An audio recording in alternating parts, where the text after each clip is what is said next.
Gratuity প্রদান করা হয়েছে, মানে দেওয়া হচ্ছে, মানে স্বীকৃতি দিয়েছে। গ্র্যাচুইটি কাদের দিয়ে? যারা সরকারি কর্মচারী, এমপ্লয়ি, যারা কর্মরত অবস্থায় আছে, তারা ওনারা পেনশন যাচ্ছেন, তাদেরকে এককালীন 20 লাখ 25 লাখ করে দেওয়া হয়। তাহলে আমাদেরকে সরকার কি দিয়েছে? সেইভাবে সেই কর্মচারীদের মধ্যে আমাদের সবাইকে কি গ্র্যাচুইটি প্রদান করেছে। তো গ্র্যাচুইটি দেওয়ার কারণ হলো আপনারা কাজে সমবেতাভাবে রেগুলার হয়েছেন, কিন্তু এখন ওনারা স্বীকৃতি আরেকটা দিতে চাচ্ছে না, আপনারা গ্র্যাচুইটি দিচ্ছে, কিন্তু আপনাদের রেগুলার করতে চাইছে না। ওই রেগুলারটা কীভাবে করতে হয় এটা আমরা সরকারকে বুঝিয়ে দেবো। আমরা আমাদের ফ্যামিলি সহ, পরিবার সহ ময়দানে নেমে আমরা লড়াই করে, সংগ্রাম করে আমাদের দাবি, আমাদের অধিকারকে আমরা কেড়ে নেব। এটা আপনারা এখান থেকে শপথ করে যাবেন। এবং যারা দিদিরা আসেননি, অন্যান্য সংগঠন আছেন, তাদেরকে কোনো কিছু বলবেন না। ওনারা যখন দেখবেন আমরা ময়দানে নেমে গেছি, আমাদের দাবিটা পাওয়ার আমরা কাছে এসেছি, তখন ওনারা এমনিতেই আসবে। একে অপরের নিন্দা আমরা করব না। কিন্তু আরেকটা বলছি, বিএমএস বলছি, আমরাও ছিলাম বিএমএস সংগঠনের আওতায়। এখানে কি আছে? বিএমএস মানে ভারতীয় মজদুর সংঘ। আমরা মজদুর নই, আমরা কর্মচারী। মনে রাখতে হবে, আমরা মজদুর নই। রিক্সা শ্রমিক, অটো শ্রমিক করা হতে পারে মজদুর সংঘ, আমরা মজদুর সংঘ না, আমরা কর্মচারী আওতায় আছি। এটা আপনাদের সবাই মনে রাখতে হবে। আমরা এমপ্লয়ি, আমরা গ্রুপ সি হেল্পার, যারা সহকর্মী দিদিরা আছেন গ্রুপ ডি পদে আমরা নিয়োগে আছি। তাহলে আপনারা আজকে শপথ নিয়ে যাবেন, আমরা কোথাও যাব না। আমাদের এই নারী শক্তি, ঐক্য শক্তিকে জোর করে আমরা একতা হয়ে লড়াই করে আমাদের দাবিগুলোকে, অধিকারকে আমরা আনবো ছিনিয়ে। এবং সরকারকে দেখিয়ে দিতে চাই, বলছে সবকা সাথ সবকা বিকাশ, ঠিক আছে, সবকা সাথ সবকা বিকাশ হওয়ার আগে আমাদের নারীদের আগে সম্মান করতে শিখুনি। নারীদের সম্মান করলে সবকা সাথ সবকা বিকাশ সবটাই পুরা হবে। কিন্তু এখনো কিন্তু উনি করছেন না। ওনাদের মাথার তরঙ্গ লড়েছে, ওনারা 45 কোটি 47 কোটি টাকা লাগবে হিসাব করছে বসে। কোন সরকার কি করলো আমরা দেখে লাভ নাই। আমাদের দাবি, আমাদের অধিকার ওনাদেরকে দিতে হবে। এই শপথ রাখবেন। আপনার যারা আসেন তাদেরকে বুঝিয়ে বলবেন যে আপনারা আসুন, একই ছত্র তলে আমরা এক পাও এক হাত মিলিয়ে আমরা একই সুরে আওয়াজ তুলে দুনিয়ার অঙ্গনওয়াড়ি কর্মী সহকর্মী। আমাদের ত্রিপুরা অঙ্গনওয়াড়ি কর্মী সহায়িকা ঐক্য সমিতির সম্পাদিকা কল্পনা কলই আজকে বললেন কি কারণে তারা আবারও এখানে মিলিত হয়েছেন। এবং যেটা সবচেয়ে অবাক করার মতো বিষয়, আমরা অনেকেই জানি না যে রাজ্যের অঙ্গনওয়াড়ি কর্মী সহায়িকারা তারা গত 2 মাস ধরে তাদের ভাতা পাচ্ছেন না।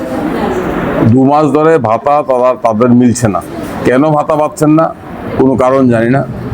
গত কদিন পূর্বে দপ্তর অধিকর্তার কাছে ডেপুটেশন দেওয়া হয়েছিল, তখন নাকি দপ্তর অধিকর্তা বলেছিল এটা নূতন টেকনোলজিক্যাল কারণে এটা হচ্ছে, নতুন অ্যাপসটা তৈরি হয়েছে, সেই নতুন অ্যাপ চালু করতে সময় লাগে। কিন্তু আমাদের প্রশ্ন, বেতন ভাতা ছাড়া এই 10,000 20,000 অঙ্গনওয়াড়ি কর্মী সহায়িকা কীভাবে চলবেন? কী করে তারা নিজেদের সংসার প্রতিপালন করবেন? কীভাবে তারা অঙ্গনওয়াড়ি সেন্টারে আসবেন? কীভাবে তারা অঙ্গনওয়াড়ি কেন্দ্রগুলোতে দায়িত্ব পালন করবেন? সরকারের তো এটা খেয়াল করা উচিত। এটা তো সরকারের দায়িত্বের মধ্যে পড়ে নিয়মিত ভাতাটা দেওয়া। তাদের যা সামান্য ভাতা পান সেটাও 2 মাস ধরে বকেয়া। এ তো ভয়ঙ্কর কথা। আর এই কারণেই তারা আজকে এখানে মিলিত হয়েছেন, বকেয়া বেতন ভাতা আদায়ের প্রশ্নে সবার দৃষ্টি আকর্ষণ করা এবং সরকারের নজরে বিষয়টা নেওয়া। আমরা দাবি করছি অবিলম্বে, আর কোনো কাল বিলম্ব না করে যুদ্ধকালীন তৎপরতায় তাদের বিগত 2 মাসের বকেয়া ভাতা এক্ষুনি মিটিয়ে দিতে হবে। এটা হচ্ছে প্রাথমিক দাবি, এই মুহূর্তের দাবি। আর যে বিষয়গুলো আছে, অঙ্গনওয়াড়ি কর্মী সহায়িকাদের নিয়মিতকরণ সাপেক্ষে সমকাজে সমবেতন, আদালতের রায় অনুযায়ী তাদেরকে গ্র্যাচুইটি প্রদান করা, এই সমস্ত বিষয়গুলো নিয়েও আজকে অঙ্গনওয়াড়ি কর্মী সহায়িকাদের মধ্যে আজকে দারুণ বিক্ষোভ। তারা দেখছেন উচ্চ আদালতের রায়ের পরও এখনো সরকারের তরফ থেকে একবারও কোনো শব্দ উচ্চারণ করা হচ্ছে না। সরকারের তরফ থেকে, মন্ত্রীর তরফ থেকে, দপ্তরের তরফ থেকে বলা উচিত যে আমরা ত্রিপুরা উচ্চ আদালতের রায়, সুপ্রিম কোর্টের রায়কে মান্যতা দিয়ে অবিলম্বে বকেয়া গ্র্যাচুইটি যারা রিটায়ারমেন্টে গেছেন তাদেরকে দিয়ে দেবো। এই কথাটা এখনো তারা কেন বলছেন না?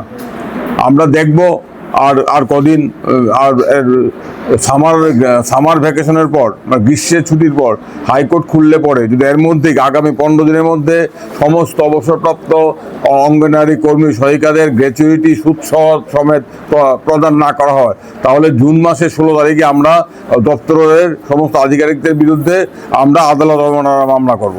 আজকে এটা আমরা এই সভা থেকে সিদ্ধান্ত নিয়ে সবাইকে জানিয়ে দিতে চাই, সরকারের কানে এই কথাটা পৌঁছুক। আমরা চাই যে 15 জুনের মধ্যে সমস্ত অবসরপ্রাপ্ত অঙ্গনওয়াড়ি কর্মী সহায়িকা যারা মামলা করেছেন তারা এবং যারা মামলা করেননি তারা সবাইকে তাদের প্রাপ্য গ্র্যাচুইটি সুদ সমেত অবিলম্বে মিটিয়ে দিতে হবে, না হলে তাদের বিরুদ্ধে আদালত অবমাননার মামলা আমরা 16 জুন দাখিল করব।